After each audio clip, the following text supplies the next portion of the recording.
Buongiorno, everyone. How's it going, everyone? Hello. We already have people in the chat. Oh my gosh, Jean-Francois, hello, bonjour. I miss the R. I miss the French R. As much as I never thought I would say Guten Morgen. Buenos dias. You guys are killing me. As much as I thought, Jean-Francois, that I would never miss the French R, I miss it a little bit. Because when I came here, Min first thing, he was like, "You're letting that R rip." Because I miss how's it going, Kirsten? I miss being able to roll my R's, and my R's being somewhat simplistic and being near the front of my mouth. So I have been loving the Italian over the last, 10 days. How long have we been doing this? 10 days, 12 days at this point? No, 16 days. I think I've been in Italy for 16 days. But point being, I kind of miss the R now. I kind of miss having to work for it. Another side note, I went to figure skating last night and I saw Katarina Witt and several different things that surprised me. I saw Snoop Dogg. Snoop Dogg was there last night at women's singles. It was singles free skate, basically the finals for it. And several things surprised me. Katarina Witt was there. Snoop Dogg was there. And there is something y'all can't tell all of the other Americans because they won't understand. They just won't understand. They won't understand me, y'all. But when I see the French flag, I get really warm and I start rooting for France really heavily. So there was a French skater last night. She didn't do too well. She fell, and every single time one of them comes out, I get really, really warm and I start cheering really loud. So I learned that I think that I am French at heart, even though I've been out of France for the last couple of weeks. Anywho, how's it going, everyone? How is the week going? We're going to be going into a really, really très épicé topic today. The topic on hand today is cold email. Y'all left me hanging, by the way. I asked y'all, Kirsten, Jay, Frank, Robert, I asked y'all to come up with a pun for men's slalom. And I never heard anything in the chat. It's gone now. You know what? It's gone. We can't even make the pun anymore because men's slalom is over. But I was looking for a way to hook that to some kind of cold sales topic. I didn't get it. I never had a pun, so I just didn't even put a video up. Point being, okay, so we're going to jump into cold email. So there are a lot of different sections today. We're going to try and cover it in one day. So that's why I'm being relatively on time. So Min, why don't we uncharacteristically go ahead and jump in? So the first topic we're going to be leading with today is going to be email deliverability. So y'all are probably so sick of hearing about this, but email deliverability is a very big issue. It is one of the issues that prevents, for sure, is one of the main contributors to preventing teams from hitting quota. Only 59% of emails actually land in the primary inbox. So you might say, like, well, they still might get it even if it doesn't land in the primary inbox. You have to get past the gatekeeper. Damn, Kirsten, what a good one. Shame on men. Min's the one who didn't put it up, Min, when we showed up today, Min was in his big fuzzy hoodie, but it's a blanket. It's really a blanket. And he was telling me how cold he is. I'm like, bruh, I'm in the middle of the Winter Olympics. Min, I'm sorry. Please don't cut the program. Please don't cut the program. Such a good tie. Anyhow, so cold email deliverability. The first thing to think about, or one of the most important things to think about when it comes to cold email is, are they getting the primary inbox? Only 59% of them are winding up in the primary inbox. And you might say that, people check their spam and their social promos folder, but it's extremely less likely. So obviously primary inbox is going to be a place that we want to land. And there's about half of email deliverability that comes up to the technical setup, meaning things that you can do as an organization, and about half of them that you can do from the rep behavior, meaning things that you can do as a rep or as a team to be able to increase those numbers. So the things from the technical setup is I would make sure essentially that you have DKIM set up, DMARC, SPF are going to be really DMARC, DKIM, SPF, and custom tracking link all set up. So if you don't know what those are and you're part of sales ops, let's say, or you're part of sales enablement, it's kind of one of those things that if you don't know it, you probably likely don't have it. So that's when the technical setup that I would look into those things. Some people have talked about, are you blacklisted? So a good measure that you're blacklisted, and one of the common myths about email deliverability is that there's one central blacklist. It's not a federal thing. There are several different blacklists that you can wind up on. You usually have to take some pretty egregious actions to wind up on a blacklist. And a sign of that is going to be, I would say, less than 1% open rate consistently over time. That means that you're likely blacklisted. And I would try it out for several emails. It doesn't mean if you're blacklisted for one email, or sorry, if you get that kind of open rate for one email that you're necessarily blacklisted. Over time, though, that's what it could mean. So you almost think of it like federal deliverability, your own behaviors, and then the behaviors that are triggered by the prospect's response. So you can win points and you can kind of lose points from an email deliverability perspective. And what they're trying to do is they're trying to guard against, they're trying to protect the inbox experience for the recipient. So fun fact, there are 20,000 engineers over at Google. I make the joke that I think about 19,000 of them after our traits and behaviors. And what they're looking for is patterns. So what I mean by protect inbox experience is they're trying to ensure that there's not a lot of spam, or there's not a lot of mail that's coming in unsolicited and unwarranted that the buyer didn't ask for, that the prospect didn't ask for, the recipient didn't ask for. Because if I get, let's say, 100 emails that are from someone that I don't know within 2 hours, I'm not going to blame each one of the senders because I simply can't. Who I'm going to blame is the inbox service provider. So essentially, that's what they're trying to protect against. And so there's a certain amount of things that make you lose trust and gain trust with them.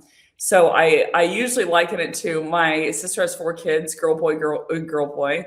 And Elliot, the oldest, she is about to turn 14. So she, which is really funny what I'm about to say. So she went through Valentine's Day, and apparently she didn't say this. She's very shy, very studious, likes to read a lot, but really sassy. But she's just, really shy. And she's very much an introvert. And her brothers and sisters rooted out for her. There were 5 gentlemen callers who asked her to be their Valentine. And she said no to all of them. I'm like, that a girl. Good girl. She said no to all of them, but all my nieces and nephews, her brothers and sisters, were talking about it. And I was thinking about it. I'm like, there's going to come a point in time where she's going to start dating. As much as I hate it, I genuinely hate that idea. And I'm like, I taught her, I said, Elliot, let me teach you the rules of boys. Just say no 100 times. She goes, about what? I was like, doesn't matter. Just say no. Just say no 100 times. Can you pass the salt? No. Say no 100 times before you even think about saying yes to anything, because I'm trying to protect her, right? I'm like, no news is good news. So there are I'm assuming certain, dates in the future, certain boys that are going to make me nervous and more nervous than others, but all of them make me nervous. Why? Because she's going out of the house and she's leaving the house, and I don't know what's going to happen. That's kind of how an inbox service provider is with email deliverability.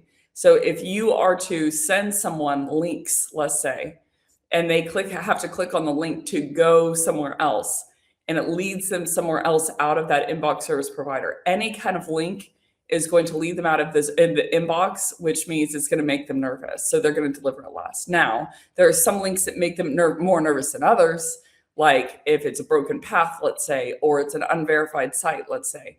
So I would just think about that generally speaking. Are you keeping them in inbox, or are you leading them somewhere else? So how email deliverability works is it works collectively as a domain, as a team, and over time. So if you were to do really atrocious things to it within reason, but with really atrocious things for your deliverability health today, but then you were good, for the next couple of weeks, then it would even out. Essentially, it depends on what you did, but it would even out. But I would think about it from that perspective of it's kind of like a diet. If I eat a bag of cookies today, then that's not great. But if I eat vegetables over the course of the next 2 weeks, and it's going to improve it over time, and I'll be good over time. So I would think about it in terms of, as a group, there's nothing you can do to isolate the behavior from someone else. Let's say like one person for the team. It's unfortunately as a domain. So you can win points and you can lose points. What help you win points is when people forward you, when people reply, when people add you to their contacts, or they save you from move you from another folder, or they save you from spam. And then what makes you lose points over time is if people block you, if they unsubscribe, if they delete you before opening. Your email is going to be a double doozy. So those are the things that kind of win you and lose you points from the prospect behavioral side.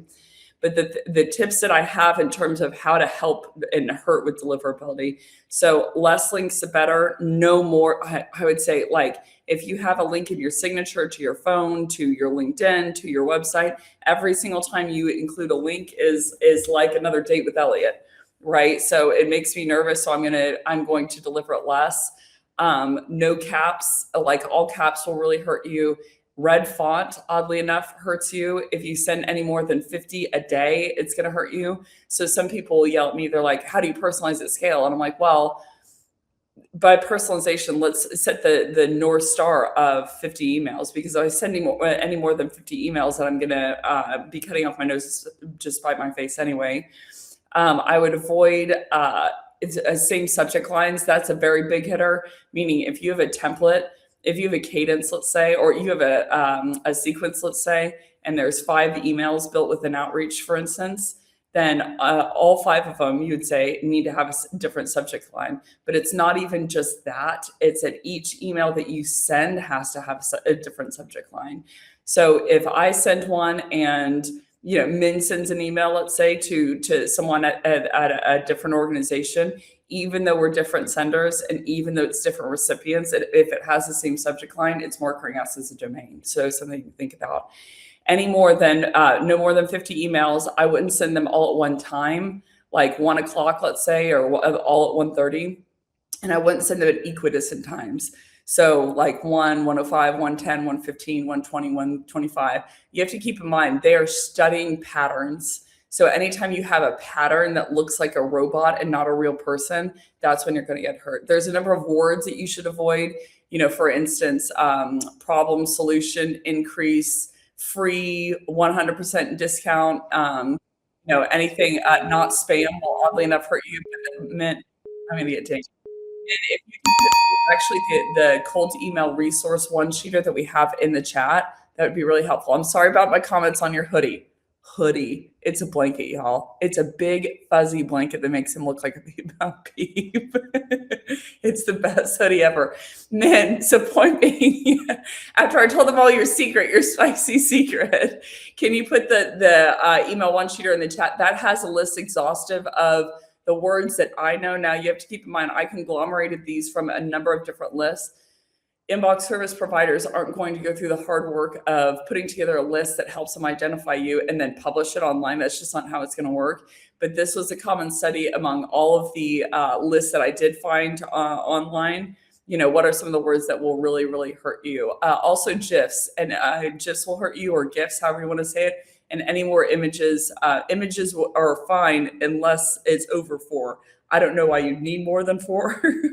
Like, here's what I ate for breakfast and lunch and, snack and dinner. And then you're going to start seeing some churn. So any more than 4 is going to hurt you. And if your entire email is as one image. So for instance, for marketing, if you're sending out a newsletter, if it's all one image, it's going to hurt you.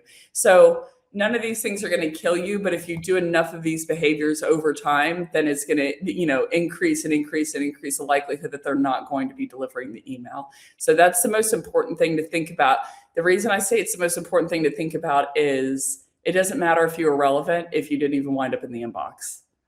It doesn't matter if the email was readable, if you didn't even, they didn't even get the email. So that's why I say it's the most important thing to think about, is because it's the most critical.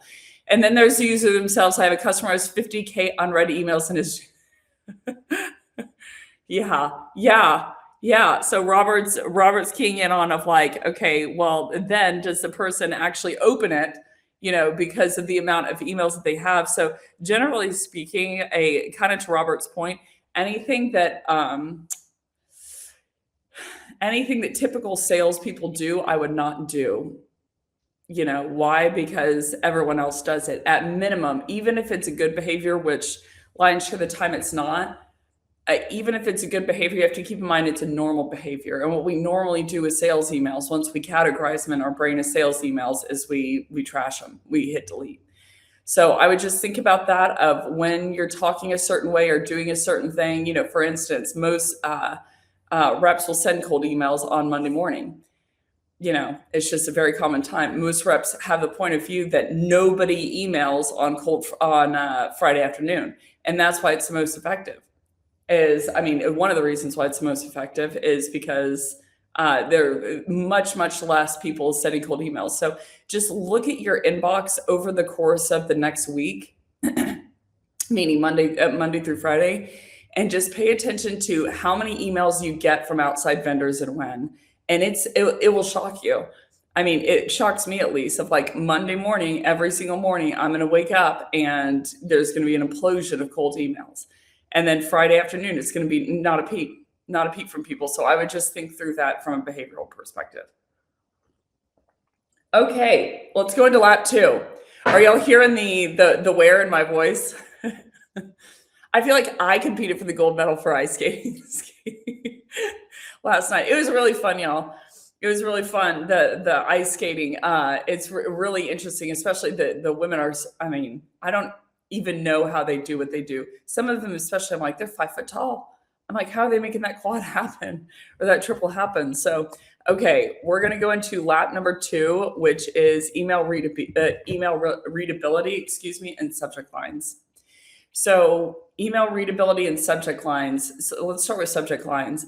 If you do me a favor, if you pay attention to or go to your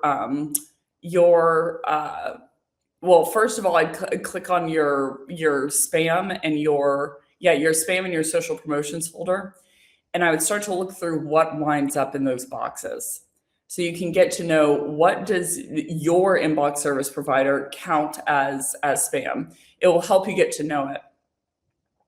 But something else that I would do is the most evergreen judge, in my opinion, for cold, or the most evergreen teacher for cold email, is actually yourself. So I would look through the messages that people send you, meaning cold emails, LinkedIn messages, and just start to study the pattern. What they say, when they say it, what they do. How did you know when it was a sales email? What words did actually transpire to trigger you that it's a sales email?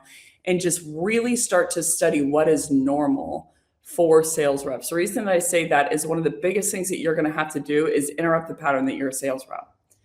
So we're using about the same 250 words. Hope you're well. The happy Monday. Hope you and your kids are doing safe during these uncertain times.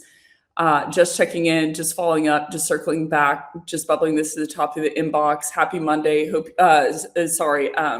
I'm with blank. We're the number one blank who helps blank with blank. We work with leaders just like you. Quick question, struggling, SEO, optimization, 15 minutes, quick coffee chat, cheers. My CEO sent me your way. I was really impressed by your profile. I really was impressed by your background. I admire your background. I've gotten an exorbitant amount of emails recently where someone's like, I really admire your content. And then I read the rest of the pitch and I'm like, this has nothing to do with the content, but you're telling me that you're trying to advertise to me pipeline services. I'm a trainer on pipeline. So did you admire? I don't care if you admire my content, but the point being, people are being more and more and more aggressive about things that they're where it looks like it's personalization, where it's not. It's not actual true personalization. So I would think through from a subject line perspective, one of the most evergreen pattern interrupts. And there's, kind of like how the subject line cold email world works is someone comes out with something, then everyone uses it, and then it's dead, except for one thing. The one thing that will always be a pattern interrupt that no one uses, truly no one, that will always be effective is personalization. And the reason that I say that is because you would think over the years, I cannot count. I mean, I couldn't even begin to count how many times I have quote unquote lectured or talked on personalization at scale. And when I do the double down into what people are sending, it's never personalization. It's always a trigger. Maybe, it's like people who downloaded content or people who have a certain level of title, and in their head, it's personalization, but true personalization, no one is doing. They just aren't doing. And I mean that from the bottom of my heart. Now they're coming up with a lot of reasons, a lot of, if I may, bullshit reasons why not to do it of like, oh, I should only send it to enterprise, or you can't do it at scale, or yada yada yada. But I'm telling you, true personalization works. And where I would showcase that is in your subject line. If you say you said and then put quotes around it, and you clip something that they said, either in their about me section or comment, or any kind of article. So some people will say, well, not everyone has articles back. We're not selling into sales. I'm like, well, to be fair, I don't even have articles on my profile. But people are, even though less than 1% of LinkedIn is active, meaning they're posting once a week or more, people are commenting. And that also has nothing to do with their about me section. Their about me section just is, are they on LinkedIn? Not are they active on LinkedIn? So I would use some type of personalization. If it were me, that will always get an open, very commonly get an open. I would say anywhere for upwards of 65 to 85%, depending upon email deliverability issues. But I would think from a subject line perspective, if you are a sales rep, I would be remiss of put some clip of personalization that's true personalization. I will give you an example of how aggressive personalization is, or people are trying to look personalized without it being personalized. I got a video from two other content creators. You know who you are by the following story, even though I haven't responded, I'm sorry. I got a video from them and I clicked on it and I'm like, oh shoot, if I click on this, they're going to know, which of course they did. Of course they do, I'm sure by now. So I click on the video and it's talking about, it's gassing me up. And it's like, what can we do to get back on this webinar, blah, blah, blah. And it was really sweet video, but knowing their capability and knowing how young they are, my first thought, and it was specific about me, like it mentioned my name. It was like, what can we do to get, they called me a heavy hitter I'm like, man, I'm shocked that I didn't respond. It's just because the Olympics. They're like, what can we do to get a heavy hitter on our webinar? And then they mentioned my name. But my first thought was not, this is really nice. That was my second thought. My first thought was, is this AI? Have they found out a way to do this using AI? So I didn't respond until they sent me a second message the other day. I still haven't responded, but now I'm like, oh, okay, this actually was to me. But I didn't respond thinking there is a very good chance scenario that they have learned how to use AI to do this. And I'm not going to be the one person who falls for it, kind of thing. So for subject lines, I would think through when you're using personalization, using something that proves to them that you are going one-to-one, essentially. So some other tips on email or subject lines, I would say any kind of marketing language or sales language that's common, you have to avoid. So a great example of this is I don't even actually write our emails. Min writes all of them. I don't know if this is very like Wizard of Oz moment, but people will be like, great email, Mike. It wasn't me, it was Min. And Min does an increasingly effective job over it's been incredible just to watch how much it cleaner, like better. There's been times where I've called him and I'm like, I think that you've outrun me. I think that you can write a better cold email than me at this point. And I have like an existential crisis. But the point is the things that he does really well is his subject lines, he pattern interrupts. So I would think of, is this common to see in subject lines?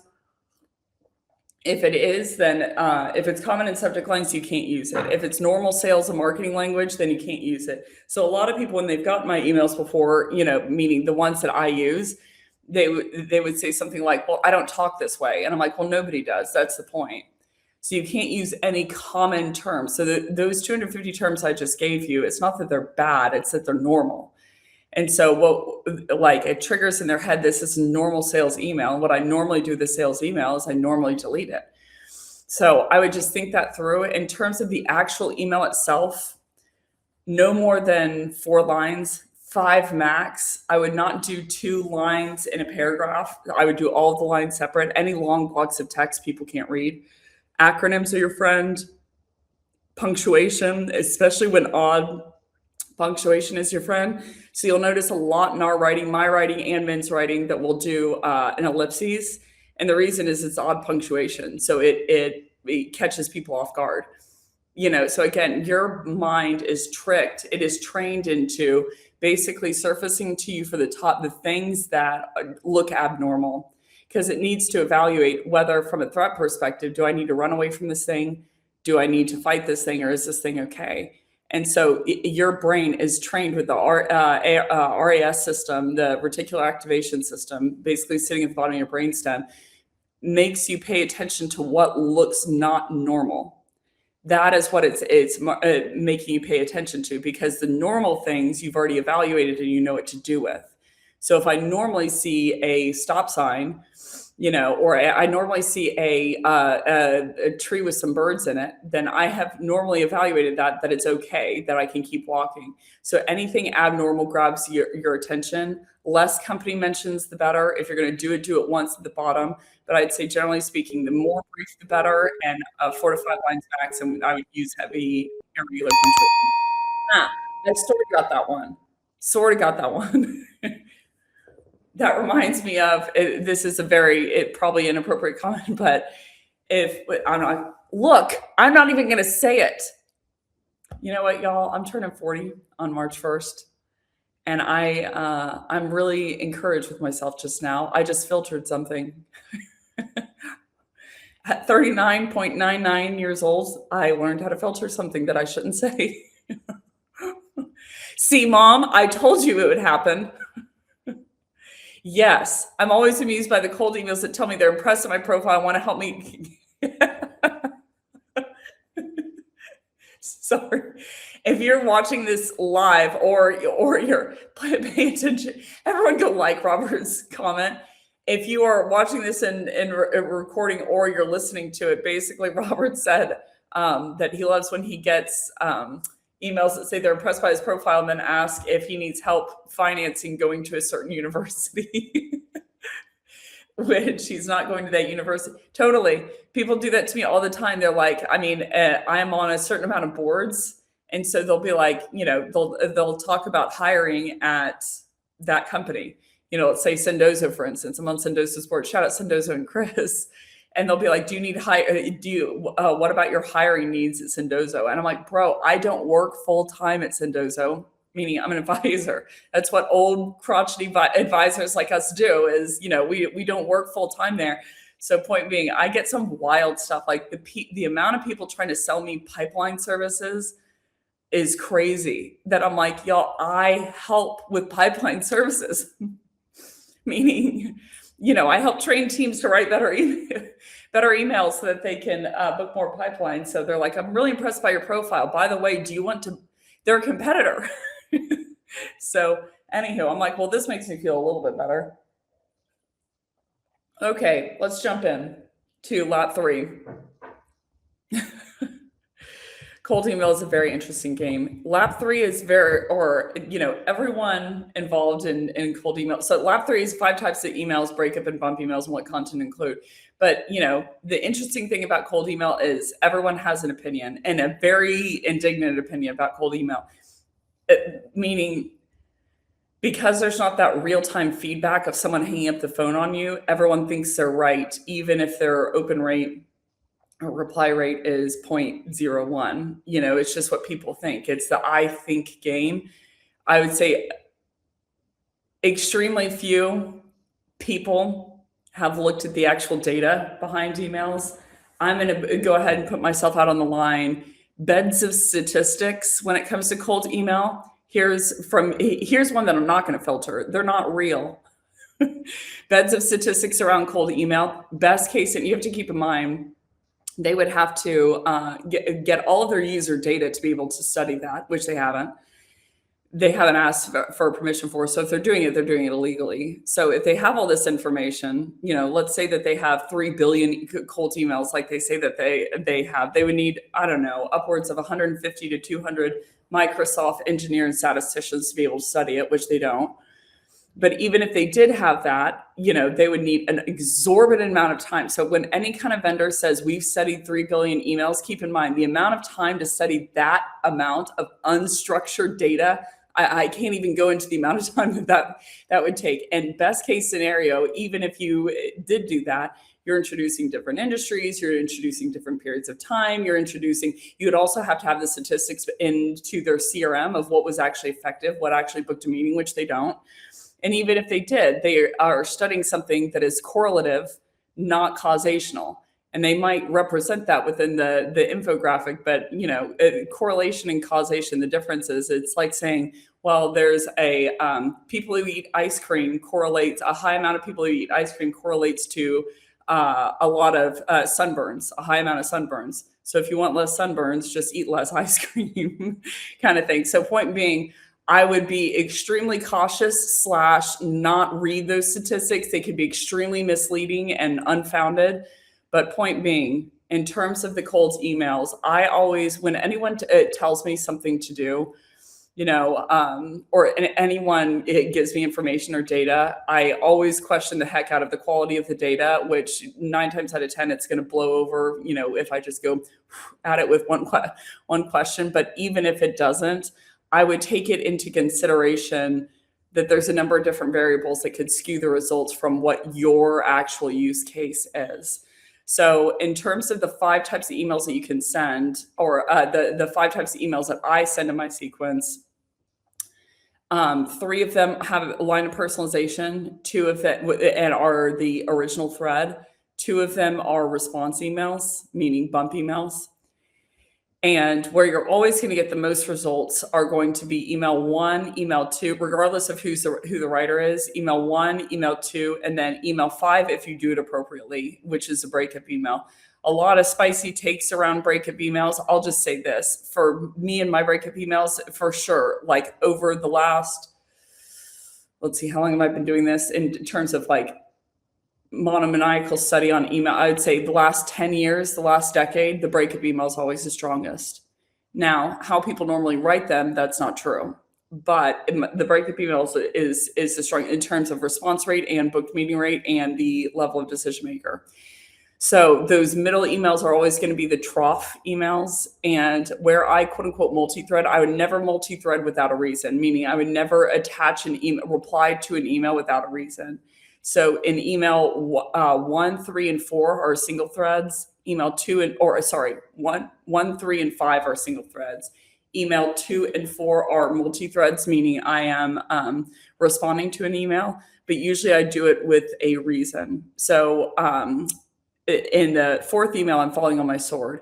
In the 2nd email, it's because I'm doubling down on the personalization that was just sent. So you can kind of get the lift off of 2 emails. I, full disclosure, could not stand the idea of a response email or a multi-thread email until I saw the data outreach back in the day said, hey, you need to look what they call the Agoji email or the Agoji sequence. They said, hey, you need to take a look at this. And so I saw the email and the email just said, any thoughts? And I'm like, well, I hate it. I hate the idea of that email, but the statistics showed, of like the data is the data, right? So I'm a data girl, but I'm an opinionated data girl, one that looks at the actual data and doesn't let my ego normally get in the way. And so when I looked at the data, I'm like, this works. One thing that I would think about for all emails is I would always include a piece of value, meaning there either needs to be a question asked, a statistic given, or a piece of content given that is valuable to the buyer. So regardless of whether the buyer responds or doesn't respond, they should find value from your email, meaning they should learn something that they didn't know or be given access to something where they can learn something that they didn't know. That is the value of a cold email. If that is not true, if there's nothing in your cold email that does that, I would say you need to reevaluate the cold email of whether I should send it overall. So in terms of the actual emails that you can send, I would send two emails that are multi-threaded emails, 3 that are single thread. And I would ask them a question within email 1, 3, and 4. And basically the question needs to be around their tactical problems, their root causes. Typically finding an unknown is going to be more helpful than anything. And where I would include a piece of content is in email 2 and in email 5. So from a timing perspective, I always say to be more light on the front end and more aggressive near the back end in terms of timing, in terms of how quick you are to follow up and how aggressive you are in terms of the interval of the steps. But the piece of content that I would include in email 2 would be written. And then in email 5 would be a piece of auditory content. So you want to make sure that it's important to have a pattern, but to not be, it's important to have a structure, but for the structure to be dynamic and there being use cases where you abandon the structure. So the importance of a structure is otherwise we can't measure anything and we don't know where we're going. But the importance of within a structure is that you don't make it so robotic to where number one, it should always be based on how they're responding. And number 2, it can't sound so robotic to where they pick up that it's some kind of pattern. So the long and the short of it is for the content that you send, I would always focus on third-party content, meaning you haven't authored it, your company hasn't authored it. Marketing teams hate me when I say this, but the thing is that if you author it, then the person inherently is going to trust it less. And a lot of times it's talking about the product or it's talking about, use cases or case studies, which is not what people want to hear, especially in a prospecting email. You have to keep in mind you're going outbound, meaning this person has no need based on what they know to buy anything like you. And, the statistics show it that we're looking to run into the slim, and I mean razor sharp, slim number of percentage of the market that's already in market, but just hasn't reached out to us yet or didn't know that we exist. So instead of going after those people, I'm trying to create new demand by going after people that have a problem that didn't know that they have a problem. So the content should always be anchored to, I would say, there's the French flag. I would say third-party articles that are not after you looking like the hero. Third-party content. It gives you a good chance to highlight another author, which is always a really good look, and it will increase the likelihood that they believe it because it wasn't written by you. Just it being third-party author, there's a lot of strength to that, even though it's annoying as it is. So it's the statistics are really very extremely clear in terms of what people trust and don't trust. So they look at 20 different variables, and the top 3 are reviews, regardless of who the reviewer was, or what the background was, or was there any kind of agenda with the reviewer. It doesn't matter. They trust it more because there's less of a bias than the actual vendor doing it.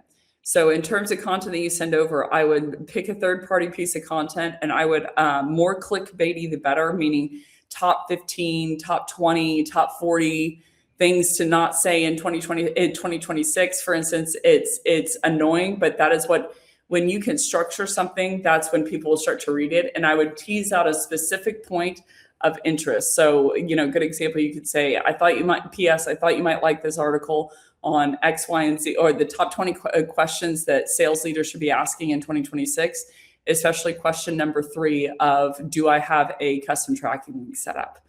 No need to respond. That's always going to be a way that I can unghost people, sending over content like that with something specific teased up that they like. Nailed that one. It's because the French flag was in the background. Email 5, I would focus on the same idea, but video content. So, webinar, podcast, I just change up the format so it's not like article after article after article after article. One other point, and then we're going to move on into the next lap, that I think is worth mentioning. The reason that I know what not to do is because I've done it. So you're more than welcome to not take this advice and make these mistakes. But the reason, for instance, that I always recommend a piece of written content and then a piece of verbal content is because there was a number of different buyers at one point where I would send, written piece of content, written piece of content, written piece of content. There was a number of buyers that responded that were like, what is the play here? Meaning they could see a pattern in it. Right. So the reason that I know what not to do is because I've done it so aggressively and I've gotten feedback from it in the past. So one of the things you do have to take into consideration is every email different? And does every email include a unique piece of value? And is every even in terms of format? You can't just send article after article after article after article because they'll kind of get to feel the play. And any time that they feel, like something is a motion, which to some degree it is, meaning we have to have structure. But if they start to feel like they're just a number, then they can, from a psych view, they can react in some pretty negative ways. Okay, should we discuss the product in the first email? Should it focus entirely on them? Good question. I would never discuss the product in any email if it's a cold email, ever, in my opinion. The reason is, like let's say that you are describing a product, a different type of ski for the kind of skiing that she's doing right now in the background. I don't even know what that is. I don't even know what problem, like if you describe the type of ski that she has or the type of ski that you sell, I wouldn't even know what you're talking about. Why? Because I don't know that I have a problem. Like you should essentially be doubling down on a problem that they hypothetically don't know about. So instead of jumping to the product of what problem it would solve, you need to go to the problem of understanding, do they have this problem that is typically one they don't know about? Even the main slippery slope that I see a lot of people going down in majority is they are going after a problem, not a product, but they're going after a problem that people already know about. So if people already know about and you're going outbound, it means that by definition, you're not going to have much response. Why? Because if it was bad enough based on what they knew, they would have already made a motion to do something about it and no need for the outbound. So I would be after describing the profile of buyer that has the problem that you think they might have, that you think they might not know about. But I would never go into product. I mean, I don't know. You should be creating a need instead of attracting a pre-existing need. So how you create a need is not by talking about a product. It's, describing of like, for instance, email deliverability that people don't know about a lot. Instead of saying, here's an email deliverability warm-up service, if I went into the intrinsic components of that, the fact is that, I don't know that I need an email deliverability warm-up service. Why? I don't know that I have an email deliverability problem. So the things that I would key in around is helping them self-identify if they have, like for a lot of problems you can see from the overt perspective, or you can see signs of it, that the problem exists that they don't know about. A lot of them you can't, meaning I can't know someone's open rate from an email deliverability view, right? I just can't. I don't know that number internally. But you should be after describing a way to help them self-select that they are in that group, that they potentially have the problem. So if I said you could either do one of two things, what's your open rate, and you could go the angle of the reason that I ask is anything less than 50%, and typically there's an email deliverability problem. Or you could say just right out of the gate, anything less than 50% of open rate, industry average 15 to 25, anything less than 50%, and you have an email deliverability problem. Point being, in neither one of those worlds am I describing a product. I'm describing a problem that they might have based on information that they have to answer and they have to self-select into. So healthcare is really good about this. Instead of being like, do you have this chronic condition? They'll be like, do you live in the greater Milano area, less than 40 years of age, female, and have never lived in a colder climate previous to Milan? Reason being is if you do, you might qualify for blank. So they're giving you hard criteria to basically advertise the type of person who might have the problem that they have that don't know about. So in any cold email, I wouldn't describe product. I wouldn't describe case study. I wouldn't describe any of that. They don't know that they need it. If you're doing cold app onto the right group of people, they don't know that they need it. And if they do know that they need it, they're in the 0.001%. That means that you're writing emails to the 0.001%. But all the people who have the problem that don't know about it, that you should essentially, from a me perspective, be after, that you're not, the cold email is not for them, which is who it should be designed after. So there's a long answer, but no, I wouldn't describe product in the first email, but I wouldn't describe it in any of the emails. Okay, let's jump into lap 4. Email relevance plus personalization. Yeah. Okay. So relevance plus personalization. We actually might be somewhat shorter on this lap. So relevance is, again, anything that's one-to-many, and personalization is anything that's one-to-one. I don't care what trainer says differently. That is the definition. That is the Google definition. Hyper-personalization, those words don't exist. Those exist for people who make up words that aren't real. Personalization just means one-to-one. They're trying to scare you off personalization by saying, oh, it's hyper-personalized. I'm like, no, it's a mind trick. Personalization will work. They would know that if they tried. I'm getting roused up because I don't like it when people talk about things that A, they haven't done, and B, are successful. It is successful. Like, unfortunately, it doesn't matter what I think or what the opinion is. It's just successful. The stats show that. So point being, personalization is one-to-one, relevance is one-to-many. There are 2 types of relevance that are included that should be included in this email. In any email, the first type should be buyer persona relevance, meaning what is you're talking about or asking about and anchoring around what are the problems according to their metrics for the buyer persona. One of the myths that I see out there is that you solve 1 to 3 business problems. I'm like, no, you solve 1 to 3 business problems per persona, because the business problem per persona is per persona. I only care about stuff that affects MQLs, really, if I'm a marketer. I only care about things that affect, let's say in the Winter Olympics, let's give an example there. Ignoring the persona is like saying, I really care about how slick and fast skis are. And it's like, well, if I'm a skier, but if I'm a figure skater, I don't care about that at all. Why? Because I don't even use skis. You see what I'm saying? That's how ridiculous it is to talk about a problem absent of a persona. It's like, do I care about how sharp a blade is on a figure skate?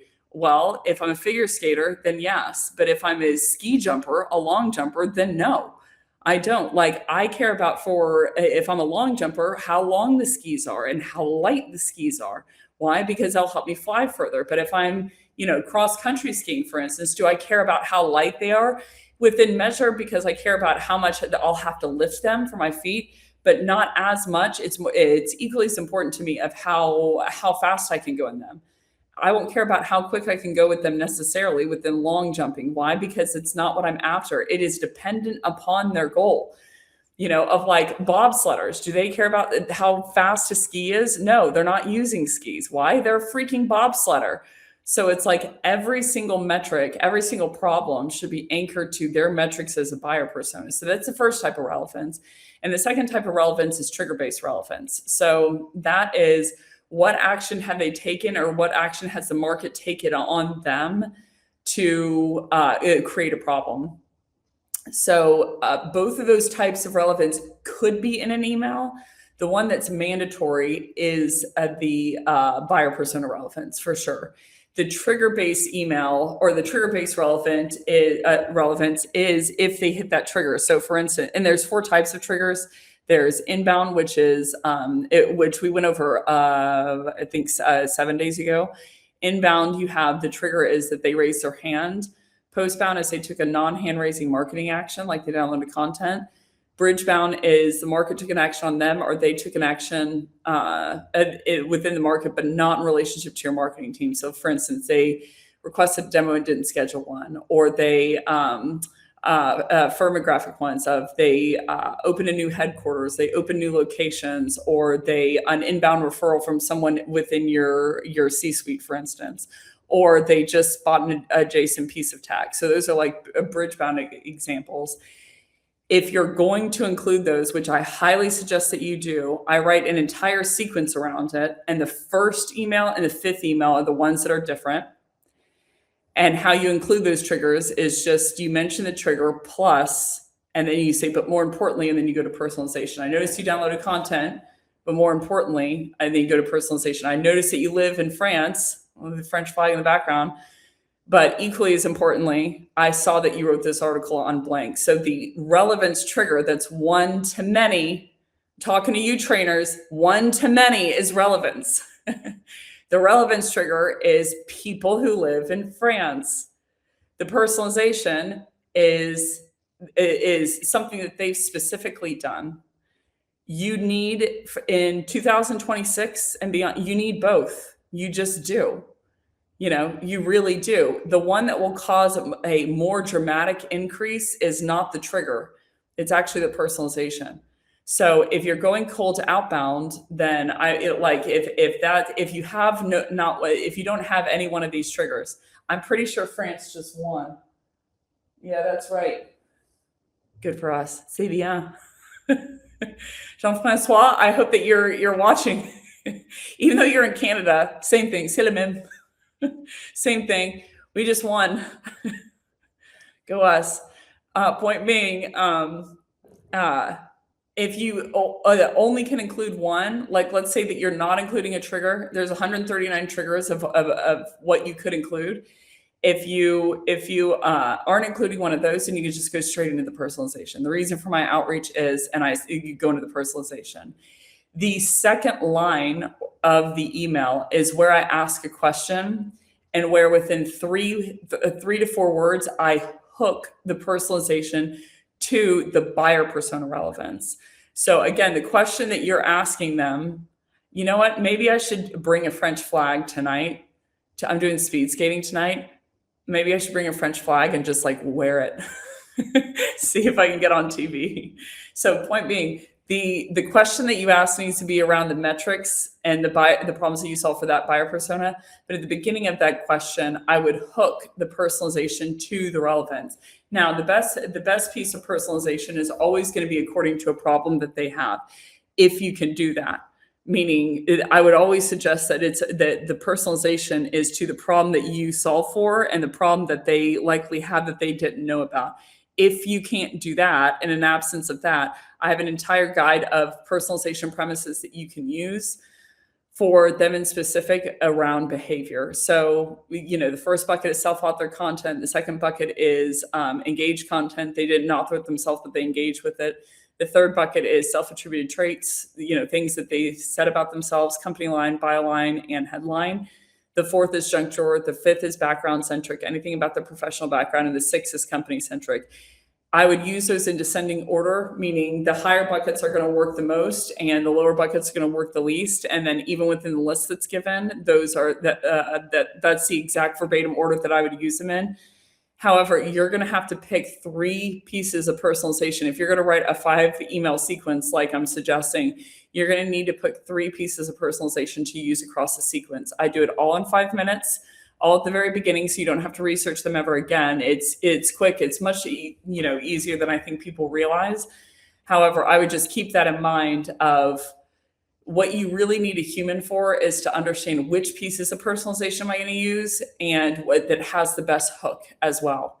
So how to do that is just simply put in your mind, make a list in your head of what's true about the premise, and then what's true about my company or the problem that we solve, and then what's the overlay, essentially. So essentially, how I've created all of the puns for the Winter Olympics is I'm like, what's true about the Winter Olympics? What's true about prospecting? I'm like, cold email, cold call, budget freeze, making sure your calls don't go downhill, of like what Kirsten did, getting past the gatekeeper. That was brilliant. Everyone give it up for Kirsten. That was brilliant that she said in her head how she was doing that. is what's true about slalom, what's true about prospecting. And then she found the overlay that in slalom, they're going around gates. That's the definition of it. Slalom and giant slalom, it's how big a gates do they have? And in prospecting, you quote unquote are going around a gatekeeper. So that's how she found that one. So where you include the personalization and the relevance is in the first line. If you have a trigger, you say the trigger, but more importantly, and then include the personalization. And then the second piece at the beginning, within 3 to 4 words, you hook. And on the back end, you're asking a question around their metrics for their buyer persona that hypothetically causes a big problem that hypothetically they commonly don't know about. So that's how I'd include all 3 of those pieces to really make a punch. And it's necessary to make that hook and to at minimum include buyer persona relevance. Ooh, gold. France wins gold twice. Or really, it's like the bronze. Beck, I've gotten nailed for both of them. Do you like how, I mean, today we were very close to on time. That feels like, relatively speaking for me, that felt like a gold medal. Pick up the French flag. Did she just drop it? Yeah, there we go. They're doing the high jump. Okay, just making sure the flag's not on the floor. So for me, relatively speaking, that felt like the gold medal. Okay, so we're going to go into that's where I'd be, coming up from the tail. Okay, so 5th lap, the best questions to ask in cold emails. The questions to ask in cold emails and in prospecting in general need to be specific, non-subjective, objective answers, and they need to be around metrics that help them identify an unknown. I know that I feel like I am beating a dead horse, which sounds so bad. Poor Kinsey. I'm thinking of my mom's horse. Poor Kinsey. So beating a dead horse, but I mean it. The difference between a good and a great prospector, it comes down to how relevant you are. And what I mean by that is how specific are you and how much are you around an unknown. I'll give you an example of the opposite. There's a number of words that, I'd say almost all of the words. Thanks for the gold medal. I'm serious. Thanks for the gold medal. The Olympics are an emotional time for me. There are highs and there are highs and there are not so highs but still high. I just feel like it's a very emotional experience, and for someone who experiences, I don't know, one emotion a year, it's a lot. It's a lot to handle. So it feels like a gold medal being close on time. So I appreciate the encouragement. Point being, an example of the former. It's Federico. Okay. Thanks, Min, for the clarification. Federico, I could not see your name. It said LinkedIn user. Okay, that makes it. Thank you very much for the gold medal. That means even more knowing that it's you, because you've weathered through Kirsten, Jay Frank, Robert, among the several other non-gold medals in terms of timing, let's say. So point being, an example of the opposite, non-specific. Most words in French, English speakers can't say. Let me put myself in the fire. I can't say. A lot of it comes down to pronunciation. You'll spend years and years and years and years and years around pronunciation because it's just so difficult. It's in the back of your throat. There are 10 unique sounds that you do not make as an native English speaker, like ooh or ooh. We don't make either one of those. So you have to train different parts of your mouth that exist in your mouth, but you didn't know that they existed until you tried to speak French. There are a couple of sounds that French people, they don't make that are in the English language.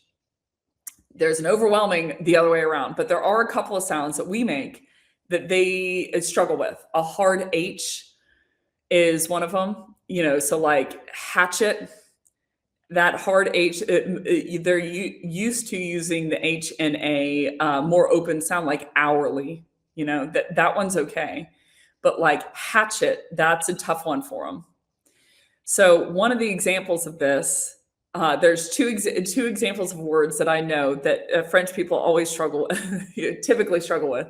One is literature, and the second one, very, very common, is butter. Because really we use the double T as a D, butter.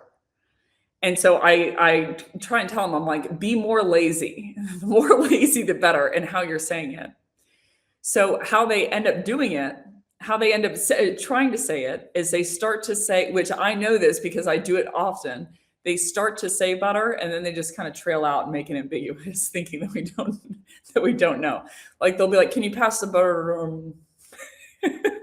And then they'll just trail off. So point being, in terms of the question that you're asking, the more specific, the more it showcases, number one, it helps your buyer know what to answer.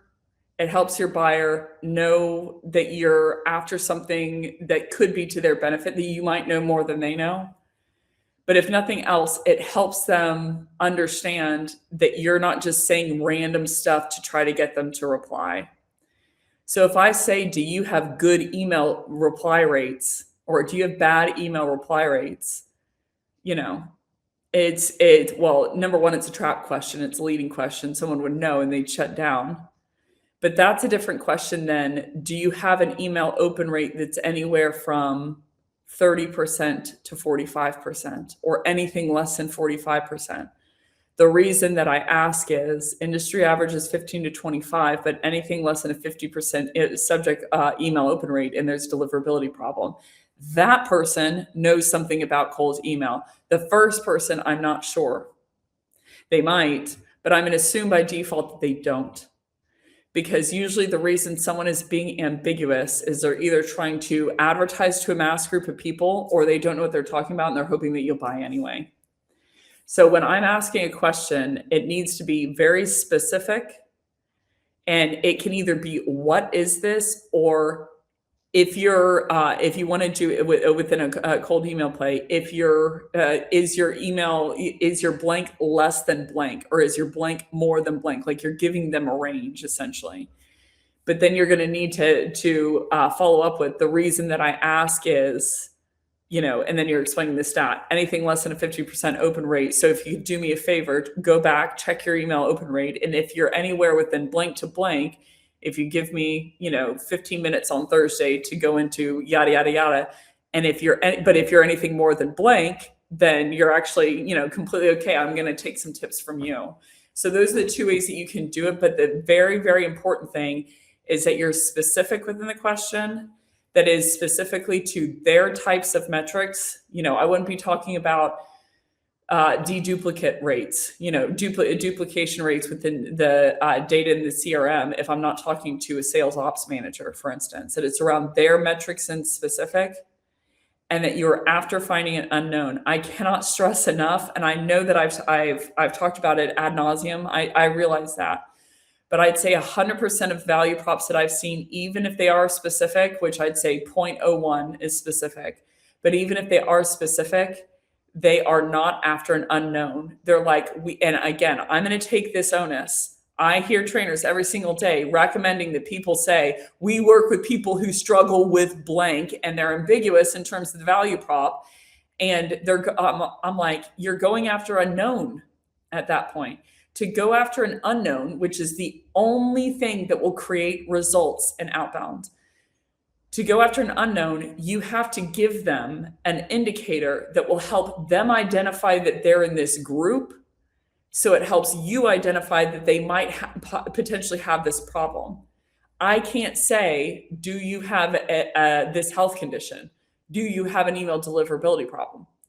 They'll be like, no, I don't even know what that is, but no, I don't have one of those problems. Because the indicator that they're saying that they don't is they're like, I'm fine right now. Meaning they're like, and their email open rate is 35%, but they're assuming that that's normal. There's nothing that they can do about it. So in their head, they're like, no, I don't have an email deliverability problem, because they're telling the truth. But your question needs to be around, do you have DKIM, DMARC, and SPF set up? The reason that I ask is And then you're going down the route of, if you don't have those set up, there's an 81% increase in the likelihood that your emails won't be delivered. 59% of emails make it to the primary inbox. So you're going to shave off, statistically speaking, you're going to shave off 41% if you don't have these set up. If you do me a favor, go back, look up if you have these set up internally. And if not, Thursday at 2, and you're going down that path. So you're trying to earn the meeting on asking about something specific. If they have it or they don't have it, are they in this group? Are they in this range? And if so, they might have this problem that, that typically speaking, they didn't know about. So the more it's around, if you are using anything that's, we work with people who struggle with blank. If you are using the word struggle within your elevator pitch, you are never going to book more than 3% of the market, no matter what you do. And it's going to be the 3% of the market that is also talking to your competitors who already know that they have a problem. Because right now, if you're going after the right problems, you're going after a problem that they didn't know about, which means they're not struggling with it because they don't know it exists, right? So you're trying to ask a question around the metrics that they run into. You're being specific with those, and you ask the question, and you're like, reason that I ask is, and then you give the statistic. What's your network latency, if you don't mind me asking? The reason that I ask is industry average is less than 150%, but anything over 120 milliseconds is going to cause a 25% increase in server downtime for an IT director like you. That was a sure gold medal. That was a clean gold. But the reason that I'm harping here is, it doesn't matter if your email's readable. It doesn't matter if the subject line's great. It doesn't matter if it pattern interrupts and it has personalization and it does have trigger-based relevance. It doesn't matter if it gets to their primary inbox for all of them. If it's not around an unknown and it's not around asking a question that is relevant, then it doesn't mean anything. I mean, it means very little. It means that you're going to get to, again, best case scenario, people that already knew that they have a problem, right? So you have zero credibility at that point. You have tons of competitors at that point, and that market is extremely small. Where I would start generating demand is the ones that are unknown. So I'd be remiss. What about qualitative metrics? You'll have to give me an example, Abdullah, of what you mean by a qualitative metric. So, I'm a big fan of, even if it's a qualitative feeling, there's a quantitative way to measure it. That's my general go-to, meaning, you could say, instead of saying, are you happy? You're like, you could ask, number of times per day that you think that you're thankful, that you think about how thankful you are. Or how often do you laugh, during the day on average? So there's always a quantitative way to measure qualitative, instead of saying like, are you happy? One indicator could be the amount that someone smiles, right? So that's a quantitative way to measure that. But you'll have to, what do you mean by qualitative metric? And then I can answer the question more thoroughly. Okay, in the meantime, let's go into the last lap. Lap 6. The pizza pie. This is activity metrics results, how many to send and when to stop. Okay, this is more of a logistical lap. Okay, activity metrics. For a full-time prospector, you can send 35 emails, 100% personalized per day, and make 60 calls both. Those are the minimums that I gave my rep, and you have to keep in mind. Y'all are gonna like this. That's the real me. After filming stops. It's sugar-free, so that means it's good for me, right? Please, no follow-up on that. No follow-up on my health. So 35 emails per day, 60 calls per day is how many you can make together. However, those were minimums for my reps. We did 100% personalized emails, 100%, in terms of there is a actual reason for the outreach in terms of personalization. That was the minimum that I gave them. All of them were hitting it. The some of them were getting to the upwards of 60 emails and 120 calls per day, both combined together. That's for a full-time prospector. So if you're an AE, you're going to have to, shift those numbers around. I wouldn't shift them around too much. There's you can say either one or the other. I hear AEs sometimes say, well, I don't have enough time to prospect. And then in the same breath, they say, I don't have enough meetings. I'm like, well, you either don't have enough meetings and so you have time to prospect, or you don't have time to prospect because you have too many meetings. Pick one or the other. But in terms of averages, the average amount of emails sent are going to be around 35 per day and around 40 dials made per day, which yield 4 connects. Now, that's on average. My reps were outrunning those very easily with 100% personalized messaging. So, and those were just my reps. I know certain AEs that are cranking out 160 dials per day, even though they're taking demos half the day. So that's in terms of activity metrics. I'm going to put myself on the line, and I know that it's a not unpopular opinion. It seems to be in vogue to say that activity isn't a main contributor of like, you need to be thoughtful. And I'm like, yeah, well, the same group of people that are bickering about not having a high activity limit and that you should be researched are the same group of people that are bickering at me that you don't need to be personalized and that you can't scale it. So pick one or the other. Point being, I do think that activity is important. If nothing else, if you don't get enough reps in, you're just not in the right, like, you can't improve if you don't get enough reps in. If I only make 3 dials, you have to keep in mind that only yields 1 connect per every 10 dials. So even if you have someone make 20 dials, that really only means 2 conversations. So I think activity is extremely important.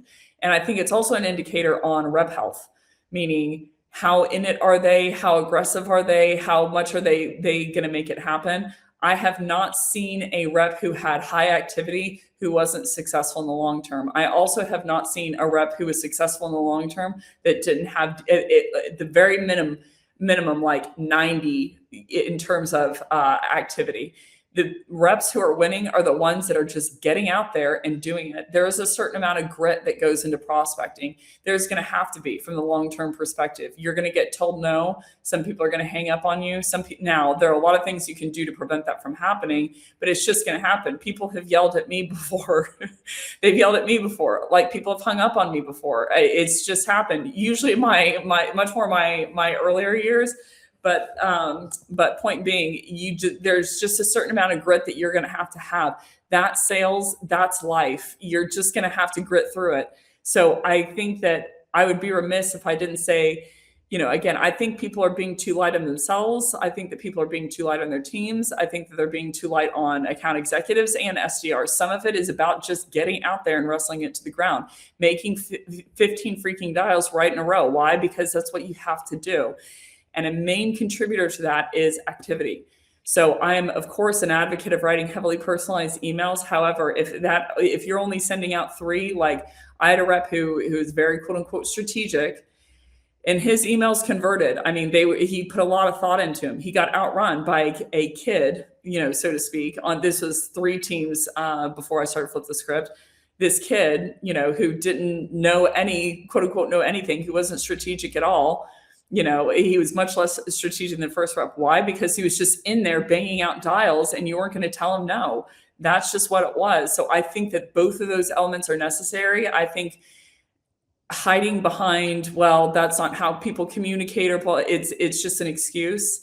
So I think that activity, from an activity metric perspective, I would say at minimum as an SDR, if you're not getting out 35 emails per day and 40 dials per day, I would say every email is worth 2 dials, meaning if there's going to be some days within a sequence that you're only going to be sending emails, for instance. So I would take the email allotment of 60 dials divided by 2, and that means 30 emails, and added to the prerequisite 35, which means you have 65 emails.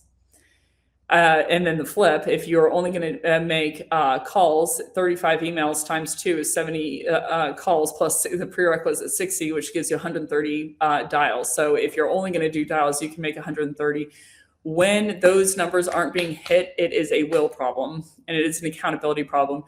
There were certain times in my life where I just wasn't who I am today. I just wasn't. I, would crush past quota And then I'd be at the bar at like 1 p.m. on a Thursday, like hanging out with my buddies. That's just who I was early in my 20s until I got my teeth kicked in and found out that the world doesn't owe me anything. If someone hasn't gone through that lesson, I don't think there's a lot of training that can help them. That's the God's honest truth. I think that your mindset needs to be in the right spot. So from an activity metrics perspective, that is the numbers that I would hit. I would also say for AEs, if you're trying to get them to self-prospect, don't just give them a number of meetings that they have to hit at the end of the month. I would give them an actual activity metric they have to hit during the day. You want to control your outputs, control your inputs. And if you give them the meetings total, they're just going to go to their buddies and like get these one-off cases that aren't actually going to lead to pipeline, but then still use an excuse of why they didn't hit quota. In my opinion, the reason I'm being so tough on us guys is I developed the window that we all are sneaking out of when I was 16. I know the routes that people are going to go. Another thing to look for in terms of accountability is how often are ghost styles happening.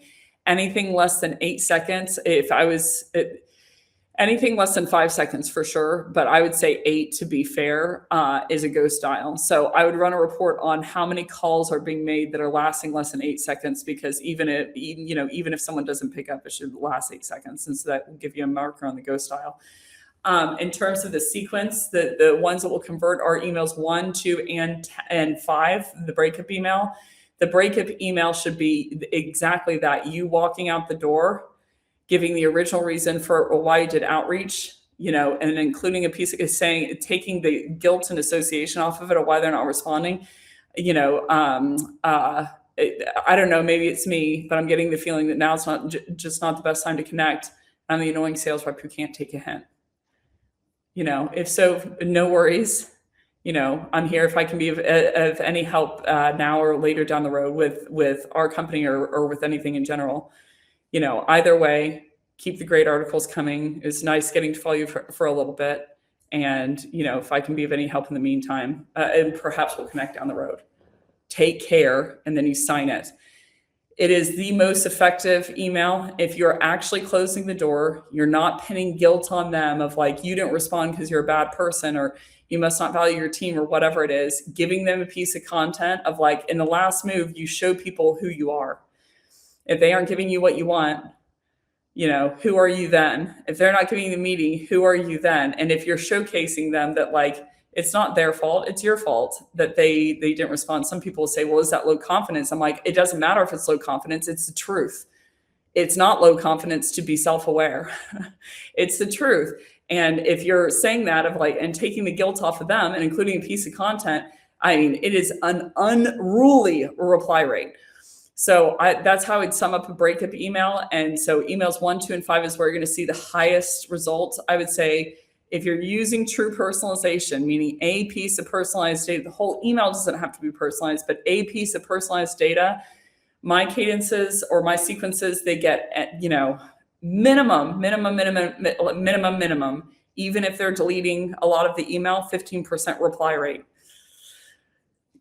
Industry average is 0.5 to 0.7 reply rate. So you're essentially, 30xing that as a minimum. I would say if people are using them decently well, 25% reply rate. If they're being thoughtful, 45% reply rate. The highest that I've seen is 87% reply rate. It was outrunning their inbound sequences because of personalization and the quality of the email they're writing within the actions that they're taking with the prospect. Clear gold. So I had 3 gold medals in the background. In summary, cold email is tough. It doesn't have to be, though. The things that I would think about is, number 1, did they get the email with email deliverability? Number 2, did they open the email because the subject line was pattern interruptive? Number 3, did they read the email because the aesthetically how it was set up, that you didn't use any pattern words specifically within the first line, left-hand side of the first line and right-hand side of the first line. There's a number of different patterns that people read it in. One of the biggest myths is that the best shaped email is the F-shaped email. It's not. It's statistically the worst. But if we took that in the bag, top left and top right of the first line, if you use any pattern words there, then you're done. They're going to log out. So it's number 3, did they actually read the email? Number 4, were you relevant along the way? And number 5, psychologically, you take care of them along the way. All of those are important.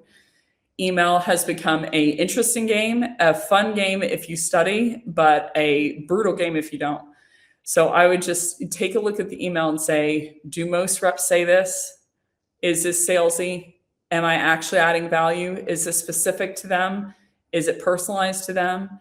And is it the anchoring on something that they don't know? If you can pass those tests, you're fine. So it's simple, but it's not easy. So I would always put on the chopping block. I would abandon any principles that aren't yielding the results that I want just because we've done them in the past.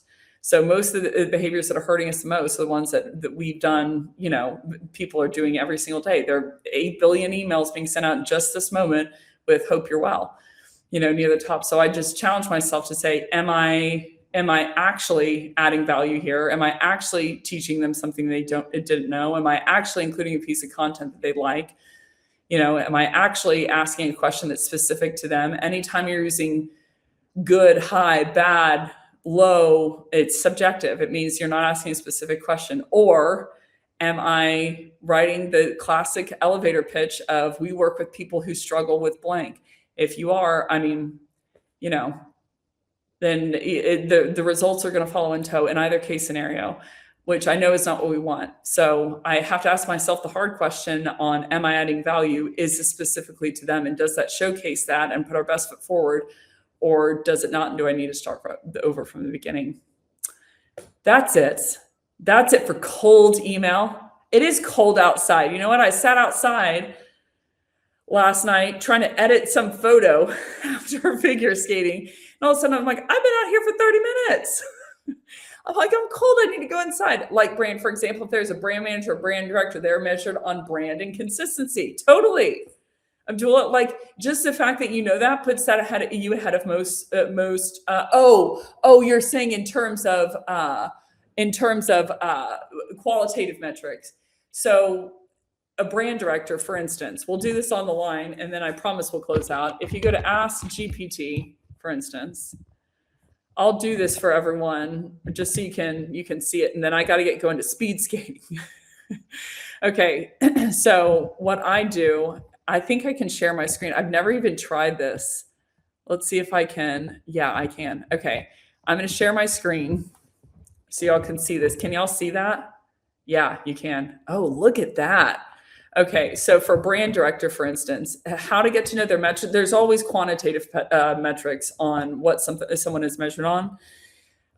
It's never qualitative front to end. At least in my experience, I've never seen someone who wasn't measured on quantitative metrics of like good juju. So for instance, if I already come in here, not going to AI director, but come here to AI chat and say for a brand director, for instance, give me the top 3 lagging indicator metrics that a brand director is measured on what the industry average is of those metrics and industry average attainment of those metrics. So that's the first place that I'd start to say, I want to know how they're measured or what they're measured on. So top 3 brought sales, revenue, customer satisfaction. No, what is brand? What KPI is main KPI is a brand director measured on? Sometimes you have to play with it a little bit if it's not getting you exactly what you want. So brand profitability is one that it's mentioning. Core brand health metric, brand awareness, brand consideration, preference, purchase intent. So let's pick brand awareness for instance. How is brand awareness measured?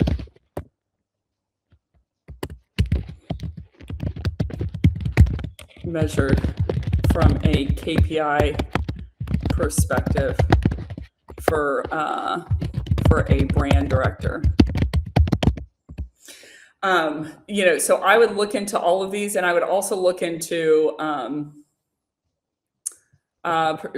here we go. So like even for this of unaided, so I want you to pay attention, even though it's a relatively qualitative metric, there's a number that's measuring it of number of mentions that were unaided or unprompted, meaning unpaid. So how many times was it mentioned? That's a quantitative metric that you can measure to measure the brand awareness, essentially, of unaided and then aided. So I would assume that aided means we paid someone to mention it, versus unaided, we didn't pay someone to mention it. So one of the things that I look at in the market is how many times did someone post, a company post, after an SKO? Like I did an SKO a few weeks ago. How many times did someone from the audience post without, obviously, I never tell people to like post. I think that's, gross, top to bottom. Point being, it's a metric that I'm keeping in the back of my mind. Did it happen? Did it not happen? There were 3 people that posted from the audience. So I'm like, there's a metric, to me, of how well did I do from the KPI perspective. So for instance, let's take unprompted mentions for a brand director. The second step that I would do is give me the top 20 leading or leaning indicator KPIs that cause an increase in unaided or unprompted brand mentions for a brand director. The industry average of those KPIs, and at what point those KPIs cause a problem with a decrease in unprompted brand mentions for a brand director. That is I forgot to put in a chart format. It's going to give it to me in a loose format.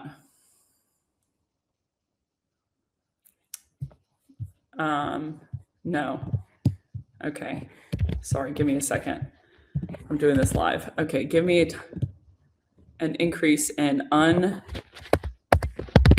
unaided brand mentions in the marketplace that cause an increase or decrease in the amount of times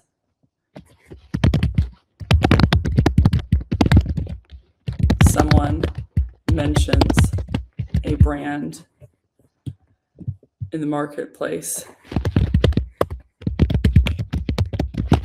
for a brand director. So let's start there. So there you go. So a lot of these you'll notice are leaning indicator. Give me 20 in total. Directly cause a increase in the amount of times a brand is mentioned in the marketplace. So let's see what it comes back with. Again, you have to play with it a little bit, but usually, here we go. Paid media reach, share of voice in paid media, organic social reach, campaign reach, earned media impressions. So you're getting to see it. Volume of user generated content, referral. So like, for instance, volume of it. So this gave me 20. Now give me those same 20 KPIs, the industry average of those KPIs, and at what point they cause a problem of decreasing the amount of what do we call it? Unaided, of times a brand was mentioned in the marketplace.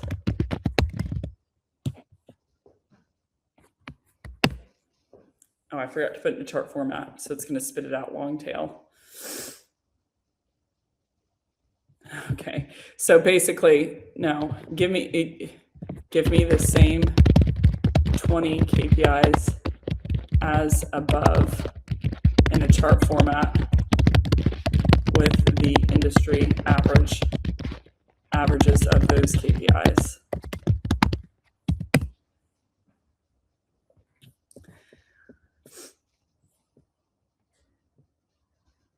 There we go.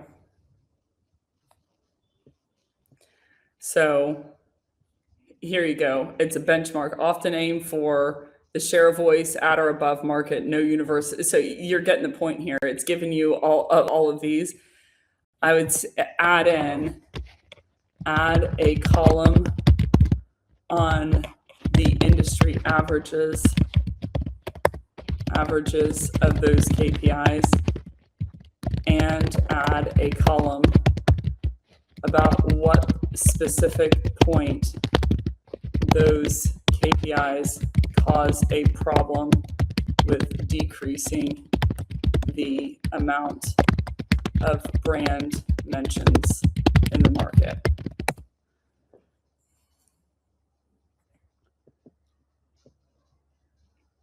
There we go. Okay, so once you get into here of like organic social reach, Meta, IG, 5 to 15% per post is common. TikTok, often 50 to 30% is lower. So where it usually becomes a problem with brand mentions. So you're getting to see, and I would start to memorize this list if I were you, of like it, and it just gives you overall. You have to keep in mind AI is not perfect, of course, like as in the last whatever 5 minutes, 10 minutes, that has been the most difficulty it's usually given me. But point being, for like referral of like healthy consumer referral programs, so 5 to 30% of new customers driven by referrals is what's average. And then if referral share drops anything less than 5% in categories of word of mouth is key, you likely be losing organic advocacy. So the question that I would ask them is, what percentage of your market is referring you, if you don't mind me asking? The reason that I ask is industry average is 50 to 30% of your customer base should be referring. Anything less than 5%, and it's a sign that that it's dramatically affecting your organic advocacy within the market. If you do me a favor, go back and check the percentage of referrals that you or customers that you have that are referring you. And if it's anything less than 10%, if you give me a shot Thursday at 2 to explain how X, Y, and Z. So you get the math, but you basically, I would learn all of these, of like product service usage, customer effort score, volume of like all of these, social engagement rate of like 1 to 5% on Instagram, TikTok is 3 to 10%. And if engagement is consistently bottom quartile for your category, so 1%, let's say on Instagram, while peers are 3 to 4%, posts don't travel, comments tax decline, and fewer conversations. So the thing that I would ask them is, what is your average engagement rate on Instagram, if you don't mind me asking? The reason that I ask is, well, here's a great example of how you could do personalized problem research. So in this example, you can find this out from a public perspective. You don't have to ask that internally. You don't have to ask what's your engagement rate on Instagram. You could just go cohort and look up people who have a 1 to 2% engagement rate across their followers for Instagram, because that gives you a perfect cohort of people who are likely running into the problem that you have that likely don't know about it. So I would study these metrics and learn these metrics. Again, are they perfect? No, but like I would double down, meaning I would take this chart as standard, and then I would stress test it with people that that are a brand director. Hey, and the 4 questions I usually ask them are, out of all of these metrics, which one's the one that you would protect over all of them? And then the second question is, can you rank them? The third is it missing any? And the fourth is, should I add any? But I would use this as like the beginning of the holy book, of things that I need to memorize, of like, look at this, non-branded to branded search conversion. So that's not one that I would even think about. of like, what's your percentage of branded to non-branded search conversion, if you don't mind me asking. Like, here's an example of one that you couldn't see from the outside. You'd have to ask them that. You'd say the reason for my the reason that I ask is anything benchmarks by niche, comment target, okay, bounce rate, anything under over 67%. So time on page 1 to 3 minutes for long form. So a question you can ask them is, what is your bounce rate, if you don't mind me asking? The reason for what is your bounce rate, and what is your what is your non-branded branded search conversion? The reason I ask is typical industry average for the time that stay on page is 1 to 3 minutes, and the stats will show that anything under I wanted to find if content drop is anything under 25 to 30%, you'll start to see an increase. So the sentence that I'm saying is, what is your again, I'm sorry, I'm having to compare these two charts because it didn't put in a clean spot. Content marketing and content reach and engagement. I'd say, what is your content marketing reach and engagement? The reason I ask is industry average is 60 to 70%, but anything above a 25 to 30% churn within over 3 minutes, and you're seeing a 40% increase or 40% decrease in the amount of unaided brand mentions. If you do me a favor, if you go back and check the amount of times the churn within the time frame, and it's anything over 25% within under 3 minutes, if you give me a shop Thursday to go into, and yada yada yada, you get the rest. So the point is, I would find these metrics for your buyer, no matter who the buyer is. Doesn't matter if it's brand director, if it's customer success director, if it's a CIO, CISO, HR leader, whoever they are, they have metrics. So I would just find out what is the main one that they are measured, hired, and fired to drive. Here's a great example. I don't know, based on this chart, which one of those was the most important. So I would take that as information, but if it were me, I would approach whoever is in that category and ask them, is this correct? Is this true to form for your buyer? So I hope that was helpful. We are way over on time. Way over on time. I will see y'all tomorrow. I hope that was helpful, Abdullah. Sorry for the long rant there. So I will see y'all tomorrow, where we are going to get into, we're going to go back to sales, and we're going to go to sales leadership, what to coach AEs on, and how to 4X conversion. I hope everyone has a great rest of your day. I'm going to speed skating tonight, row number 1, which is what I'm going to be late for. Abdullah, it's on you. What I'm going to be late for. So I will see y'all tomorrow for the sales leadership, what we're going to coach on, and hope you have a great rest of your day. Ciao.